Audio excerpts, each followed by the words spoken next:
शाह साहब, कल ख़बर चल पड़ी थी शहर में कि असद उमर के जो बातें चली, उन्होंने अगरचे प्रोग्राम में अपने इंटरव्यू में काशिफ के साथ उसको डिनाई किया, लेकिन पूरे शहर में फैल गई कि जी जब कोर्ट में थे तो असद उमर ने कोई सीट भी ऑफ़र की, लेकिन खान साहब बस गुजर गए। और बड़े लोगों ने नोट किया कि जी बॉडी लैंग्वेज सुबह ठीक नहीं थी। एंड खान साहब सॉर्ट ऑफ, असद ने कहा कि नहीं ये गलत बात है। अपने प्रोग्राम में उन्होंने कहा कि मैं आया, मैंने की, लेकिन वो लॉयर्स के साथ थे, लेकिन उनसे मेरी बड़ी बात हुई, मैं केस की बात करता रहा सब कुछ।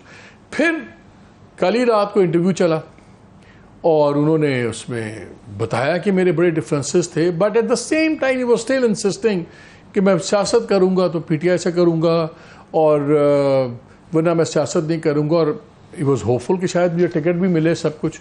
सुबह ये होना, रात को ये कहना और अपने आप को उस पूरे बयानिए से डिस्टेंस करना, और फिर आज अदालत में अगर वो डिस्टेंट कर रहे हैं अपने आप को इस सारे मसले से, तो फिर इतनी जल्दी क्या थी अदालत से जाने की? फिर तो हमने देखा गिरफ्तारियां नहीं होती। अगर आप खान साहब के बयानिए से डिस्टेंस कर लें तो फिर आपका और जेल का डिस्टेंस भी बढ़ जाता है।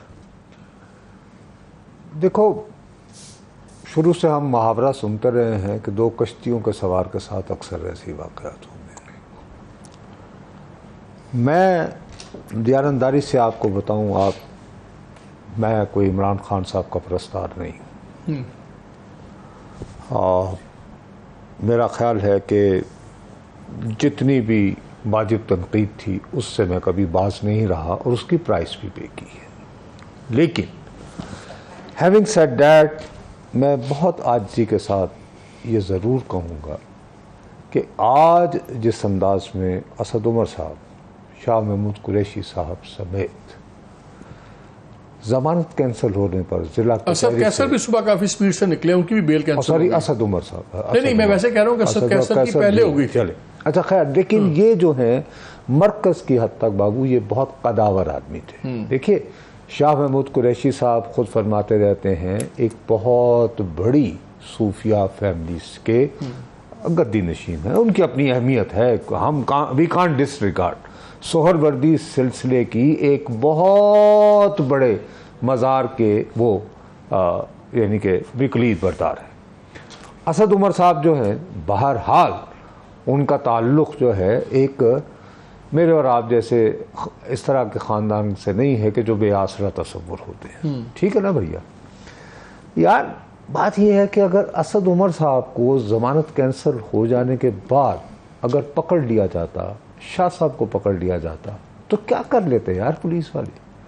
शाह साहब इतनी गर्मी में, खास शाह साहब ने भी 30 दिन गुजारे। देखो, इस तरह गर्मी है ना करें। एक तो आप इमरान खान साहब के चाहने वालों की नज़र में असद साहब जैसे अफराद जो हैं वो तो रात ही जो है वो लोटे बन गए। लेकिन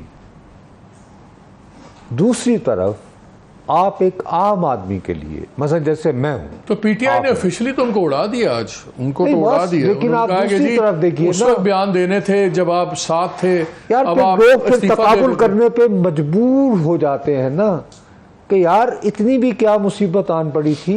बहरहाल राना सनाउल्लाह पे मनशियात का केस बनता है। देखिए, आप जो मर्जी कर लें, इस वक्त इस हुकूमत के खिलाफ महंगाई की वजह से जो नफरत है मालिक, लेकिन इस तरह के वाक़यात जो है ना, जो इनको समझ नहीं आ रही, वो लोगों को ये सोचने को मजबूर कर रहे हैं कि यार राना सनाउल्लाह पे मनशियात पड़ी थी, उसने तो ऐसे नहीं किया। फिर अहद चीमा थे, फवाद हसन फवाद थे, and so on and so fourth. आज तुम जो मर्जी कह लो मुस्लिम लीग के बारे में, यानी सॉरी मिफ्ता इस्माइल के बारे में, लेकिन आप और मैं इस बात से बखूबी वाकिफ हैं कि उन्हें शायद खकान अब्बासी ने खत भिजवाया था और कहा था कि यार सारा ब्लेम मेरे पे डाल दो रिटर्न। बट उन्होंने एक कारोबारी खानदान के होते हुए बगैर सियासी वर्कर, नजरियाती वर्कर के अंदर चले गए, वो चले गए। और 7 माह अंदर हैं। शाह जी, ब्रेक से पहले मैं एक सवाल आपके लिए छोड़ गया था कि अगर आप ये सुप्रीम कोर्ट उठाती है, बिकॉज ये बड़ा सिग्निफिकेंट है कि छुट्टियां चल रही हैं, छुट्टियों में इतना इंपॉर्टेंट केस उठाते हैं, तो बेंच कितना इंपॉर्टेंट होगा? क्या फुल कोर्ट बननी चाहिए, वरना वही बहस तो नहीं दोबारा शुरू हो जाएगी 3-4, 4-2, 7-4? देखिए, मेरा ख्याल है कि जो फहद ने बात कही है ना, हम बहुत ज़्यादा मफरूज़ों पे स्ट्रेच नहीं कर सकते अपनी क़यास राई। ठीक है ना, we have to be careful. नहीं मफरूजा ये तो नहीं है, नहीं, मफरूजा ये है कि पहली पे डायरी नंबर लगे हुए, नई पिटिशन आ गई है, आइदर और तो कोर्ट ने करना है। मालिक भाई लेकिन मेरी बात सुनिए ना, देखिए आप हमें मेरा ख्याल है इस तरफ ज़्यादा उसके अंदर, अगर नहीं, मैं इसको रिफ्रेश कर देता हूँ, अगर कोर्ट नहीं सुनती, क्या ये भी तो एक डेवलपमेंट नहीं है? क्या ये भी तो एक सॉर्ट ऑफ ये भी तो हो सकता है कि कोर्ट सुनने को आमादा हो जाए, उसके बाद मुख्तलिफ किस्म के एतराज़ात, यानी देखो ना मैं कानूनदान हूँ, ना आप हैं, ना हम में से कोई और है, दोनों फौरी तौर पर मज़हर के ज़हन में एक सवाल आया है कि मुझे याद नहीं पड़ता कि किसी साबिक, वो कर सकते हैं, वो मैंने लीगल पूछा हुआ है, वो कर सकते हैं, अगर वो कर सकते प्राइवेट सिटीजन ना हो, कर सकते हैं। दूसरी बात ये है कि आप जब ये कह रहे हैं कि जी आज एक मुलाकात भी हुई है, अच्छा, अब मुलाकात के नतीजे में अगर स्पीडी आप जाएंगे तो खामखा के सवालात तो उठेंगे और उसके लिए फिर वो चैलेंज करेंगे और चैलेंज करके उसको ड्रैग किया जाएगा।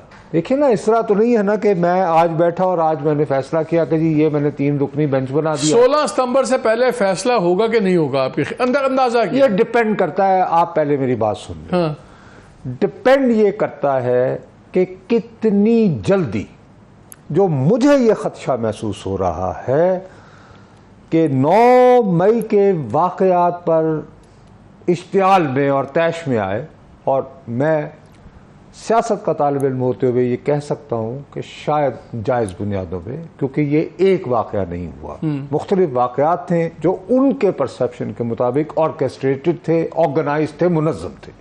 मैं और आप माने ना माने उसको सवाल करें या ना करें, लेकिन वो कहते हैं कि वाह पे आ जाने तो राह पे आ जाने, जो गुजरते हैं दाग पर सदमे, आप बंदा नवाज के आ जाने, फेल्ड टू जैसे अल्फाज इस्तेमाल। अब अगर वो ये तय कर बैठे तो एक बात जो यानी कि फहद ने किया ना, हम उसको उठाते हैं। उन्होंने लफ्ज़ इस्तेमाल किया है पावर पॉलिटिक्स। मैं थोड़ी सी इजाज़त चाहूँगा कि it's no more power politics, it's display of power. वो इदारा जिसकी 1950 से ताकत पर, पावर पर मोनोपोली रही है, इजारा रहा है, वो उसने इन 8-10 दिनों में ये बताना है कि hello excuse me, you can't get away like this.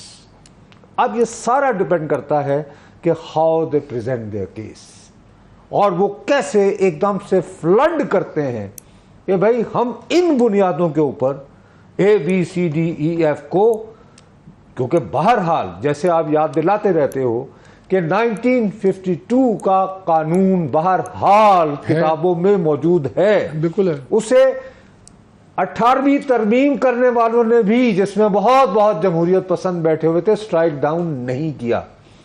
मेरा ख्याल है कि आइंदा जब हम इस सवाल पे गौर करें तो हमें थोड़ी सी तहकीक करनी चाहिए कि 1952 के तहत जो पिंडी कॉन्स्पिरेसी केस हुआ था, वो फाइनली क्या अदालत में गया था या उससे पहले कोई प्रिवेंटिव कोशिशें हुई थी, रहाई कैसे मिली? क्योंकि अगर मुझे याद पड़ता है कि इस पे एक स्टेज पर हमारे मुल्क के मुमताज़ कानूनदान और साबिक वज़ीर आज़म और बहुत ही काबिल, यानी कि जिन पे हमें फ़ख्र होना चाहिए, हुसैन शहीद सोहरावर्दी साहब ने पिंडी साजिश केस के चंद मुलाजमीन की रहाई में बड़ा अहम किरदार अदा किया था अपने दलाइल के ज़रिए। तो मेरा ये ख्याल है कि फ़र्ज़ किया कि वो एक सॉलिड केस बनाकर मुकदमा शुरू करके और फास्ट ट्रैक पे, स्पीडी ट्रायल पे सज़ा सुना दें, तो सज़ा तो हो गई ना, हो गई। अदालतों में बहस हो रही है अभी, यानी ये इम्कान है। मैं कह रहा हूँ पावर डिस्प्ले, मैं इससे ज़्यादा वर्ड भाई, क्योंकि देखिए फहद ने कहा कि जिनकी जो मोस्ट पावरफुल इदारा है वो किसी ज़माने में मोस्ट पॉपुलर रहे, लहर या शख्स के खिलाफ, अब तो वो मेरा ख्याल है कि I will interpret it like this.